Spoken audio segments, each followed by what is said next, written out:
Here's kind of an interesting question involving trigonometry. Why is cosine 40 going to give you the same value as sine 50?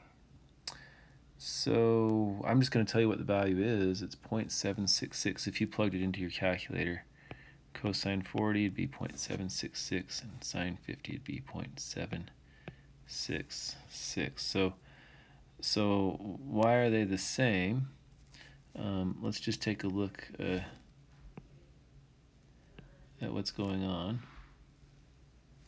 So here's opposite and hypotenuse, if this is your theta. So we have 0.766 to 100, or so if this were 76, that'd be like 100 there. Okay. And then we'll call this a 90 minus theta there. So 90 minus whatever that is. That's going to be 50, isn't it? 90 minus 40 is 50 there. This is 40 here. So sine of 40 equals 76 over 100. That's kind of your ratio there. And cosine 50, now this opposite kind of turns into an adjacent when you look at this other angle right here. So cosine 50, we take that same 76 over 100. So this is called the complementary angle theorem because 40 and 50 are complementary angles. Try that with cosine 20 and sine 70. See if you get the same thing. Plug it into your calculator, and you should. Okay. I'm going to go ahead and do maybe a little bit more formal proof. That's just kind of an example there, but here's a little bit more of a formal proof. I've labeled my triangle, so I've got theta, I've got 90 minus theta for this second angle. This is a 90-degree angle. So I've got the opposite, the hypotenuse, and the adjacent. So sine theta equals opposite over hypotenuse. So this one over that one.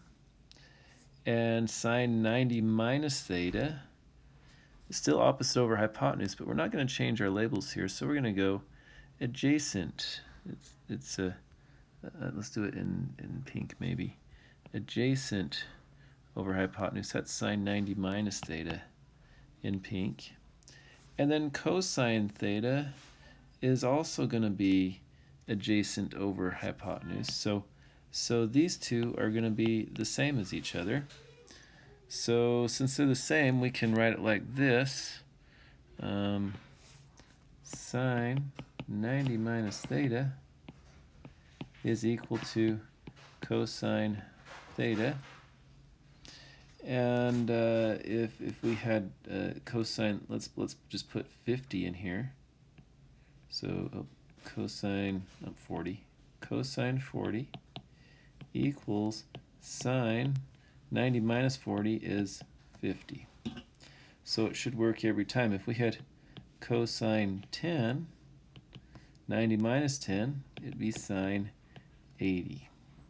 So hopefully that's kind of an understanding what's going on there. We're looking at that cosine theta in pink here. Let me just highlight it one more time. Cosine theta in, cosine 90 minus theta in pink. No, I'm sorry, cosine theta in pink. And sine 90 minus theta in pink. They're congruent to each other. And that's why that works the way it does. Thank you.